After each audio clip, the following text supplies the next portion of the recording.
Today I'll be teaching you guys how you guys can unsend a message on iPhone. So it's pretty simple. So follow the steps. So let's say I send somebody a message and I want to unsend it. So let's say I want to unsend this message. Okay. What I can do is hold on the message and it's going to show me all these options. Now what I can do is click on where it says undo send. Once I click on undo send, the message will be disappeared. And it shows me over here you unsent a message. Anusha will still see the message on device where the software hasn't been updated. So if she hasn't updated her software, so this unsend feature is only available in the latest version of iOS.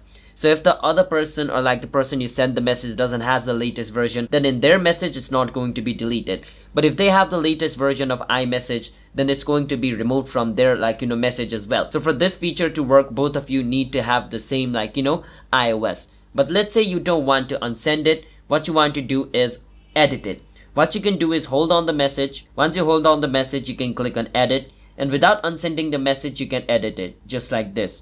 Click on the tick and the message will be edited. The only thing is the other person will know that your message is edited. Alright? But yeah, that's how you guys can unsend message on your new iMessage. So if you guys found our video helpful, hit the subscribe to our channel one step. I'll see you guys next time.